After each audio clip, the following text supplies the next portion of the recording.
저는 토트넘에 남아서 후전으로 남는 거를 전 오히려 좀 원하는 그런 파거든요. 제가 봤을 때는 한 시즌에 한 110번 정도 증명을 하는 것 같아요. 저는 어떤 의미에서 코리안 리거 중에 제일 걱정 없는 선수가 이강인 선수라고. 그 공격적인 전진 수비가 김민재 선수의 지금의 김민재 선수를 있게 한 거거든요. 그 실수 한 번 했다고 그렇죠. 김민재를 그렇게 하는 거는 잘못된 거다. 비토르 페레이라 감독이 그 장면에서 황희찬 선수의 어떤 수비하는 모습을 보고 극대노를 했다고 하거든요. 스포츠 이슈를 가지고 놀아보는 시간, 스포츠 썰티타카. 안녕하세요. 저는 호스트를 맡은 박진형이고요. 네, 안녕하세요. 축구편 호스트 황덕현입니다.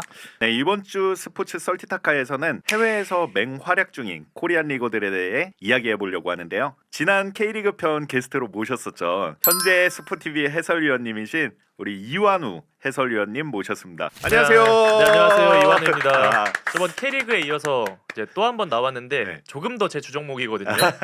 이번 편도 좀 제대로 해보겠습니다. 오늘은 또 할 얘기가 많기 때문에 바로 이야기로 넘어가 보도록 하겠습니다. 이제 각 리그의 반환점을 지났죠. 야, 근데 코리안 리거들의 상황이 생각보다 그렇게 좋지는 않은 것 같아요. 그 사실 이제 예전에는 그 코리안 리거 하면 이제 몇 명만 하면 됐거든요. 그러니까요. 근데 요새는 너무 많아졌어. 아니, 한국 선수들이 너무 네. 많아가지고 네. 전 포지션에 걸쳐서 굉장히 많은 선수들이 이제 맞아요. 활약을 하고 있다 보니까 그거 하나하나 체크하는 것도 진짜 힘든 것 같아요. 그렇죠. 좀 빅리그에 여러 선수들이 퍼져 있는데 사실 그 선수들에게 주목도가 쏠려 있어서 그렇지 다른 약간 유럽 변방 쪽에도 그렇죠. 되게 우리 코리안 리거가 많이 있거든요. 네. 세르비아의 서령호 선수도 있고 그렇죠. 벨기에 오영규 선수도 있고 네. 좀 여러 선수들이 지금 워낙에 이곳저곳에서 활약하고 있어가지고 좀 코리안 리거들이 주가가 높아지고 있습니다.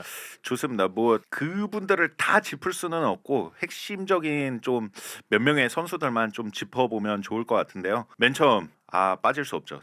토트넘의 이제 손흥민과 그리고 양민혁이 이제 이적을 했죠. 어떨까요? 손흥민 선수는 어쨌든 이제 또 재계약이 이제 발동이 되지 않았습니까? 아, 정확히는 계약이 그쵸. 이제 연장으로 네. 이제 1년 옵션 발동이 된 건데, 그러니까 시각마다 다른 것 같아요. 네. 손흥민 선수의 팬들 그리고 국내 이제 축구 팬분들은 사실 좀 아쉽죠. 왜냐면 뭔가 탑팀에서 뛰는 것도 조금 보고 싶으신 분들이 있을 테고, 물론 이제 토트넘에 남아서 계속 쭉 활약하는 거 보고 그쵸. 싶으신 분들도 많지만, 근데 지극히 토트넘적인 관점에서 봤을 때는 계약 연장을 안 할 이유가 없다. 맞죠. 다른 한편으로는 조금 더 우승을 노릴 수 있는 팀으로 그쵸. 가서 우승컵을 들어올리는 손흥민의 어. 모습을 보고 싶은 것도 분명히 있을 것 같거든요. 네. 근데 그냥 저의 개인적인 관점을 말씀드리면 저는 토트넘에 남아서 토트넘 역대 최고의 외국인 선수 후전으로 남는 거를 전 오히려 좀 원하는 그런 파거든요. 근데 이제 그건 또 있는 것 같아요. 1년 남았잖아요. 네. 뭐 시즌 남은 거 계산하면 1년 반 남은 거죠. 그렇죠. 그러면 여름 이적 시장에서 계약 기간이 지금 1년이 남아 있기 때문에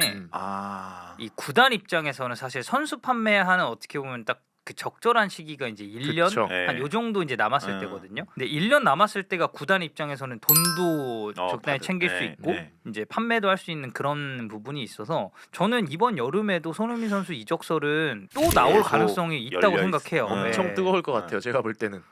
근데 뭐 이제 손흥민 선수가 사실 올 시즌 뭐 약간 뭐 부진하다 뭐 이런 네. 얘기가 있었음에도 저는 사실 그때마다 다시 증명하는 선수가 그렇죠. 손흥민이라고 생각하거든요. 네. 제가 봤을 때는 한 시즌에 한 120번 정도 증명을 하는 선수 같아요. 예, 아니 사실 손흥민 선수는 저는 그냥 믿고 기다리면 항상 시즌 말미에는 정말 보여준다. 포인트 그리고 영향력으로 증명을 하는 선수가 아닐까라고 생각을 합니다. 그러면 이어서 양민혁 선수 한번 이야기해 보면 좋을 것 같아요.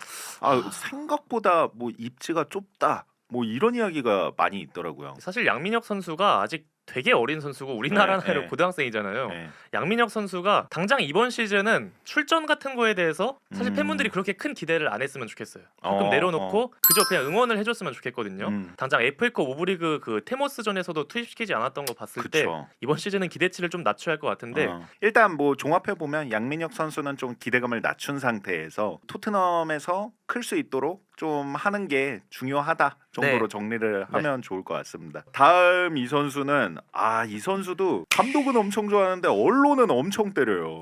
파리 생제르맹의 이강인 선수. 일단 루이스 엔리케 감독이 워낙에 로테이션을 자주 활용하는 감독이라 이번 시즌 선발과 교체를 좀 번갈아 가면서 나오는 흐름인데 확실히 최근 들어서 시즌 초반이랑 비교했을 때 선발로 나오는 횟수가 더 늘어나고 있거든요.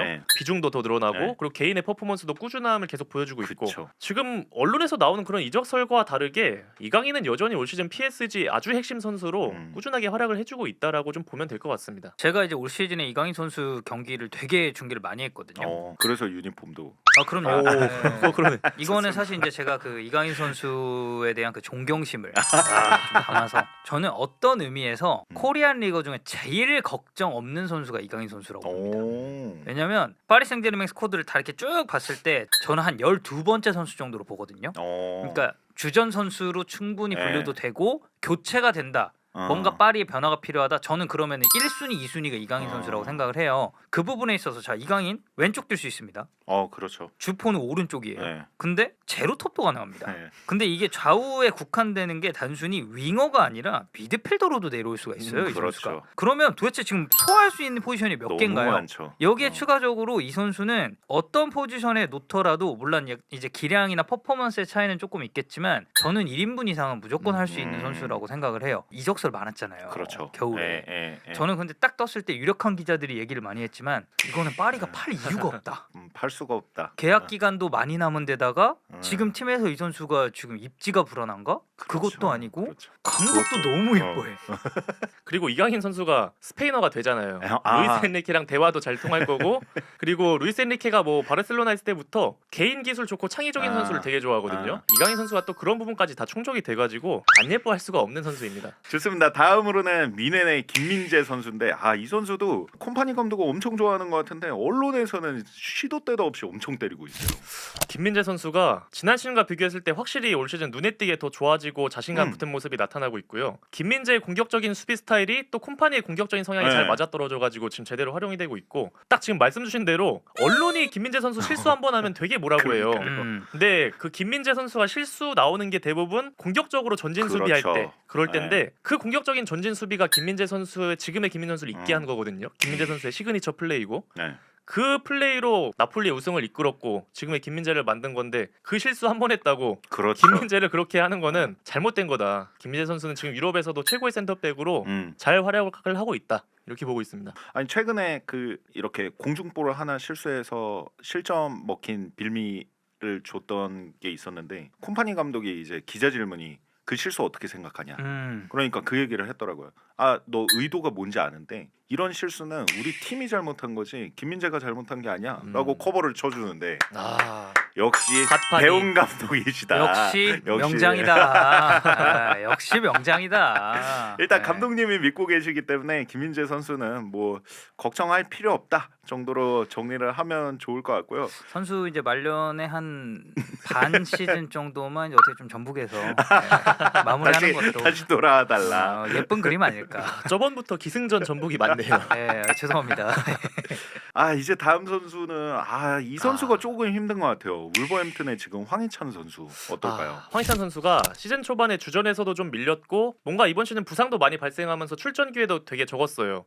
그래도 비토르 페레이라 감독 부임하면서 2경기 연속골도 넣고 출전 시간도 좀 늘어나고 있는 시점이었는데 최근에 뉴캐슬전에서 실점의 빌미를 제공하는 장면이 있었습니다. 또 그 상황 때 어떤 기사들을 보면 비토르 페레이라 감독이 그 장면에서 황희찬 선수의 어떤 수비하는 모습을 보고 극대노를 했다고 하거든요.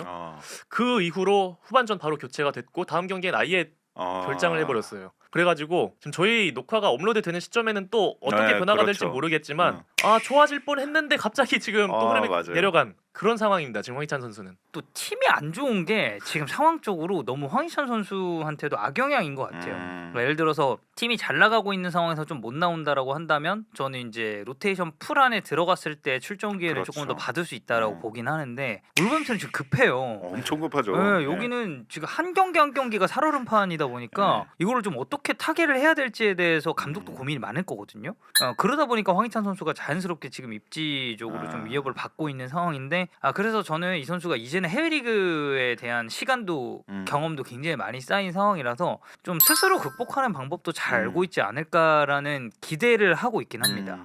그러니까 지난 시즌 마무리할 때 굉장히 좋았었잖아요. 그러고 계약도 되게 잘 됐고 그래서 이번 시즌에는 좀 기대할 만하겠다라고 생각했는데 이번 시즌 초반에 이제 1, 2라운드 그쯤 나왔을 때 경기력이 하필이면 저조했고 네. 그 이후에 부상까지 당황하면서 지금 운도 잘 안 따랐어요. 맞아요. 네, 이런 악재들이 좀 겹치면서 황희찬 선수의 이번 시즌이 또 안 좋은 흐름으로 이어지고 있습니다. 어쨌든 황희찬 선수 다시 부활하기를 기대하면서 다음으로 넘어갈게요. 이 팀 마인츠의 이재성 선수와 홍현석 선수인데 이재성 선수는 거의 축신 모드더라고요. 어우. 보니까. 역시 우리 또 전북의 자. 또 전북이네. 전부 여기저기 퍼져 있네요. 네, 이재성 선수는 뭐 제가 아까 이강인 선수 걱정 안 된다고 했지만 여기는 걱정이 더 안 되죠. 그러니까요. 입지적으로 봤을 때 지금 네. 마인츠는 이재성 빼고 생각하기는 너무 힘든 것 같고 사실 이재성 선수가 국가대표 왔을 때도 그렇고 사실 이런 타입의 선수들이 눈에 안 띄는데 맞아요. 빠지잖아요. 네. 진짜 난자리가 많이 나는 타입이거든요. 진짜 군더더기 없는 스타일이죠. 네. 네, 저는 지금 마인츠도 이재성 빠졌을 때 그게 분명히 눈에 보인다고 생각을 하기 때문에 뭐 이재성은 너무 잘하고 있다. 네. 그러니까 확실히 그 같은 팀원들이 믿고 있는 게 보여지는 거예요. 경기 플레이 안에서도. 일단 특유의 플레이 스타일 자체가 일단 간결해요. 네. 간결한 선수들은 어딜 가든 다 제 몫을 하거든요.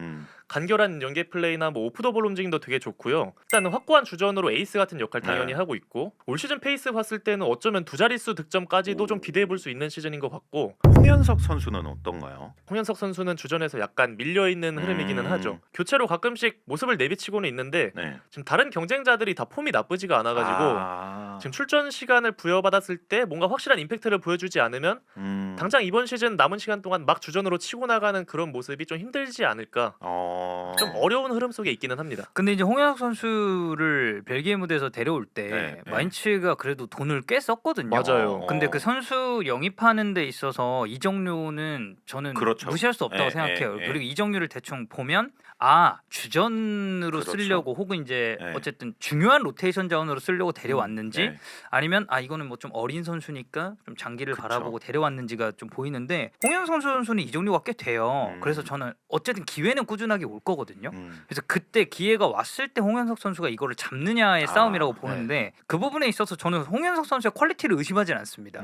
이 선수는 사실 공격적으로 기용됐을 때도 그리고 중앙으로 내려왔을 때도 보여줄 수 있는 게 그쵸. 많고 워낙에 좀 다재다능한 육각형에 가까운 선수라고 생각을 하기 때문에 그리고 이게 같은 팀의 핵심 자원인 이 대표팀 선배가 있다라는 그거 되게 것도 크죠. 얼마 전에 네. 이재성 선수 블로그 보니까 둘이 또 이제 식사하고 이런 것도 이제 올라왔더라고요. 또 이재성 선수가 그런 거 엄청 잘할 것 같아요. 네. 후배들 챙겨주고. 그래도 마인츠에서 지금 중원 쪽 교체 카드 중에서는 나름대로 우선순위이기는 해요. 네, 네, 그래가지고 후반기에 이제 본인이 어떻게 그 기회를 잡느냐에 따라서 뭐 반전의 여지는 있다. 이렇게도 좀 봐도 될 것 같습니다. 좋습니다. 그러면 홍현석 선수도 생각해 보면 그렇게 부정적인 미래가 있는 건 아니네요. 네. 네, 기대를 볼 만하겠네요. 그 외에 말씀하셨던 것처럼 지금 다양한 코리안 리거들이 해외에 퍼져 있는데 혹시 두 분이 주목할 만한 이제 코리안 리거들 좀 뽑아주시면. 저는 서령우 선수. 오, 자, 제가 지금 여기 써놨거든요. 여기 제가 보여요. 바로 서령우. 여기 이제 제가 써놨거든요. 예. 왜냐하면은 네. 서령우 선수가 지금 세르비아 츠르베나 즈베즈다. 세르비아 최강 팀이거든요. 네. 제가 그래도 즈베즈다 경기를 꽤 중계를 했었어요. 네. 그래가지고 이 선수 활약하는 것도 봤고 소속팀에서 어느 정도 위치인지도 다 파악이 하고 있거든요. 이 츠르베나 즈베즈다라는 팀에서 왼쪽으로 나오든 오른쪽으로 나오든 그냥 무혈입성 1순위예요. 그러니까 보통 왼발잡이 전문 왼쪽 풀백이 있을 네. 거고 오른발잡이 오른쪽 전문 풀백이 있을 수 있잖아요. 그렇죠. 왼발잡이 전문 풀백이 있어도 오른발잡이인 서령우 선수가 왼쪽으로 가면 이 선수는 밀려요. 와, 그 정도예요. 네, 그만큼 지금 츠르베나 즈베즈다에서는 압도적으로 그냥 풀백 쪽에서는 1옵션이라고 볼 수 있고요. 공격 포인트도 잘 쌓고 있고 챔피언스리그에서도 뭐 어시스트를 2개씩 했거든요. 제가 볼 때는 감독이 이제 선발 라인업 짤 때 고민도 안 하고 서령우 먼저 그냥 쓰지 않을까. 네, 그만큼 지금 입지가 탄탄하고 경기력도 아주 꾸준하게 잘 해주고 있습니다. 정말 큰 기대하면 한 단계 정도는 더 높은 리그까지도 기대해 볼 수 있지 않을까. 이렇게까지도 보고 있어요. 저는 지금 서령우 선수의 언제를 바라보고 있냐면 3월 A 매치를 보고 있습니다.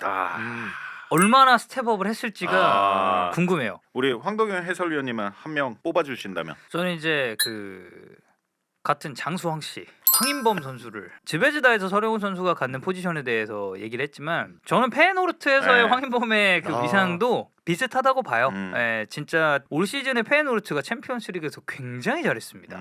사실 이제 저희 녹화일 기준으로 최근 경기였던 맞아요. 사실 아무도 예상 못했죠. 네. 황인범도 빠져 있는데도 예. 근데 이제 팀적으로도 좋고 그리고 이제 황인범 선수도 어쨌든 페노르트라는 팀에서 굉장히 잘하고 있기 때문에 그리고 약간 좀 국밥 같은 선수예요. 이 선수는. 그러니까 저점이 굉장히 높다라는 표현을 이제 쓰잖아요. 네. 기복 없이 꾸준하게 잘하는 그런 타입이라서 몇 가지만 더 추가하면 황인범 선수 페노르트로 넘어오기 전에 이제 즈베즈다에서 서령원 선수랑 같이 있었잖아요. 그때 한 시즌 있었는데 세르비아 리그 MVP였고요. 그 츠르베나 즈베즈다가 챔피언스리그 올라올 때 플레이오프를 다 거치고 갔거든요. 근데 그 플레이오프 1, 2차전이 황인범 선수의 츠르베나 즈베즈다 마지막 경기였어요. 그 경기 MVP 받고 팀 승리 이끌고 챔피언스리그 본선 진출 다 이끌고 넘어갔습니다. 아니 그래서 갈 때 안 보내준다고 얘기 있지 않았어요? 팬들도 진짜 제발 가지 말라 뭐 이런 글이 되게 많았고 진짜 멋있게 박수 받으면서 떠났죠. 와 그렇게 단기간 임팩트 주고 떠나요.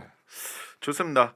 두 분이 이제 뽑아주신 서령우 선수, 황인범 선수까지 한번 지켜봤고요. 다음으로 저희가 누굽니까? 이 스포츠를 가지고 또 노는 사람들이 아니겠습니까? 이 스포츠를 즐기는 방법에는 참 여러 가지가 있는데요. 그 중에 하나가 바로 스포츠 토토를 구매해 보는 거죠. 스포츠 토토는 국내 유일의 합법 스포츠 베팅 게임이고요. 공식 인터넷 발매 사이트인 배트맨을 통해서 게임 구매와 다양한 경기 정보를 찾아보실 수 있습니다. 단 모바일에서는 구매가 안 되고 PC 접속으로만 구매가 가능한 점 참고해 주시고요. 여기 배트맨 사이트에 접속하셔서 게임 구매, 게임 일정란에 들어가시면 이제 구매 가능한 경기들을 확인하실 수 있는데 오늘 풀어본 썰을 토대로 이제 두 분께서 코리안 리거들이 뛰고 있는 경기 중에 가장 좀 주목할 만한 경기를 선정해 주시면 감사하겠습니다. 코리안 리거 경기라고 했잖아요. 맞습니다.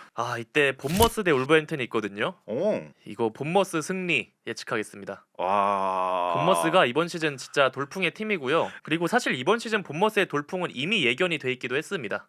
이라올라의 압박 전술이 워낙에 이 특이점이 있는 감독이고 라요 바이에카노 있을 때도 이 압박과 관련된 수치에 있어서는 레바민이라고 하죠. 뭐 이런 팀들과 비교해도 뒤지지 않는 수치였거든요. 그걸 지금 프리미어리그에서 굉장히 잘 보여주고 있고 결과까지 만들어내는 이번 시즌이기 때문에 이 경기 울버햄튼이 좀 쉽지 않을 것 같기는 합니다. 황희찬 선수의 선전을 기대했는데 바로 그냥 꽂아버리네요. 본머스가 이번 시즌 너무 잘해요. 좋습니다. 우리 황당현 해설위원님은 저는 이제 이완우 위원이 프리미어리그를 꼽아줬기 때문에 저는 그럼 타리그로 한번 가봐도 괜찮을까요? 괜찮습니다. 저는 김민재 선수가 뛰고 있는 분데스리가 2월 24일 24일 바이에른 뮌헨과 프랑크푸르트 경기를 꼽겠습니다. 이게 지금 바이에른 입장에서도 그렇고 레버쿠젠 입장에서도 그렇고 지금 시점에 승점 드랍을 안 하는 게 제일 중요한데 어찌 보면 지금 레버쿠젠 제외하고 바이에른한테 제일 까다로울 수 있는 거는 순위로 봤을 때 저는 프랑크푸르트라고 봐요. 뭐 이 부분에 있어서 만약에 프랑크푸르트도 바이에른이 좀 무난하게 잡고 간다면 다가올 수 있는 고비 중에 한 고비는 충분히 넘기는 경기가 이제 될 수도 있다라고 생각을 해서 홈에서 아무래도 바이에른이 하기 때문에 이 경기도 이제 승리로 가져갈 가능성이 이렇게 높지 않을까라고 봅니다. 좋습니다. 네, 이번 주 스포츠 썰티타카에서는 코리안 리거들의 시즌 활약과 행보에 대해서 썰을 나눠봤는데요. 어떻게 두 위원님들 어떠셨나요? 축구 얘기는 그냥 항상 즐겁습니다. 맞아요. 그리고 마지막에는 또 이런 승부 예측을 통해서 긴장감까지 가져다주기 때문에 오늘도 아주 재밌게 촬영했습니다. 저도 뭐 올 때마다 재밌는 것 같고 자주 불러주세요.